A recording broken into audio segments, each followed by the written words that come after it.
ಈ ಸ್ವಲ್ಪ ದಿವಸ ಅವಾಚ್ಯ ಶಬ್ದಗಳನ್ನು ಬಳಸಂಗಿಲ್ಲ. ಹೌದಾ? ಬಿಗ್ ಬಾಸ್ ದಯಮಾಡಿ ಗಮನ ಹರಿಸಬೇಕು. ನಾನು ಇವ್ರಿಗೆ ಒಳ್ಳೇದ್ ಬಯಸ್ತೆ. ಎಸಿ ಒಳಗೆ ಕೂತ್ಕೊಂಡ್ರೆ ಗಂಡ್ಲ ನೋವು ಬರ್ತದಂತೆ, ಹೊರಗಡೆ ಕೂತ್ಕೊಂಡ್ರೆ ಮತ ಹಾಳಾಯ್ತದಂತೆ. ಇನ್ನೆಲ್ಲಿ ಕೂರ್ಬೇಕು? ನಮ್ಗೆ ಬಹಳ ಸಮಸ್ಯೆ ಆಗ್ತಾ ಇದೆ ಬಿಗ್ ಬಾಸ್. ಸತೀಶ್ ಅವ್ರಿಗೆ ನಮ್ಗೆ ಸುಣ್ಣ ಬಣ್ಣ ಮುಖಕ್ಕೆ ಕೈಕಾಲ್ಗೆ ಹಚ್ಕೊಂಡಿ ಅಭ್ಯಾಸ ಇಲ್ಲ. ಇವ್ರು ಇಡೀ ಮೆಡಿಕಲ್ ಸ್ಟೋರ್ನೇ ಒತ್ಕ ಬಂದವ್ರೆ. ನಮ್ನ ಹಚ್ಕಳಿ ಅಂತಾರೆ. ನಮ್ಗೆ ಇಷ್ಟ ಇಲ್ಲ. Natural beauty. ಹಚ್ಕೋಬಹುದು, ನಾಳೆ ಹಚ್ಕೋಬಹುದು. ಆಮೇಲೆ ನಾಡ್ದು ಕೊಡ್ತೀರಾ ನೀವು? ಇಲ್ಲ ಕೊಡ್ತಾರ? ನೀವು ಕೊಡ್ತೀರಾ? ಆಚೆ ಬಂದ್ಮೇಲೆ ನಾನೇ ಸ್ಪಾನ್ಸರ್. ಯಾರು ಗೊತ್ತು ಸಕಲ್ ಸಿಗ್ತೀರಿ ಅಂತ. ನಾಯಿ ಕಟ್ಟಾಕ್ಬಿಟ್ಟೆ, ನಾಯಿ ಬಿಟ್ರೆ ಏನ್ ಮಾಡೋದು? ಚೂನ ನಾವು ನಾಯಿ ಸಾಕಿಲ್ಲ. ನಾಯಿ ಸಾಕಿಲ್ವಾ? ಮನೇಲಿ ಒಂದೂ ಇಲ್ಲ. ಯಾವುದು ದೊಡ್ಡದು, ಯಾವುದು ಚಿಕ್ಕದು?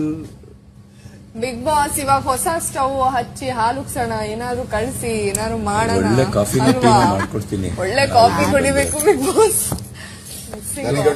ಕೊಡಿ ಬಿಗ್ ಬಾಸ್, ಕೋಲ್ಡ್ ಆಗಿದೆ. ಅಲ್ಲ ಅಲ್ಲಿ ಬಿಗ್ ಬಾಸ್ ಸ್ವಲ್ಪ ಹೂವು, ಕುಂಕುಮ, ಅರಿಶಿನ. ಅಯ್ಯೋ ಅಲ್ಲಿ ಕುಂಕುಮನೇ ಇಟ್ಟಿಲ್ಲ ಬಿಗ್ ಬಾಸ್. ಅರಿಶಿನ ಇಟ್ಟಿದ್ದೀರಾ ಬಿಗ್ ಬಾಸ್? ಕುಂಕುಮ ಇಟ್ಟಿಲ್ಲ. ಕುಂಕುಮ, ಹೂವು, ಹಾಲು ಕಳ್ಸಿ, ಹಾಲುಕ್ಸ್ಬಿಡೋಣ ಪೂಜೆ ಮಾಡಿ. ಅದಾದ್ಮೇಲೆ ರೇಷನ್ ಕಳ್ಸಿ ತಿಂಡಿ ಮಾಡ್ಕೊಂಡು ತಿಂತೀವಿ.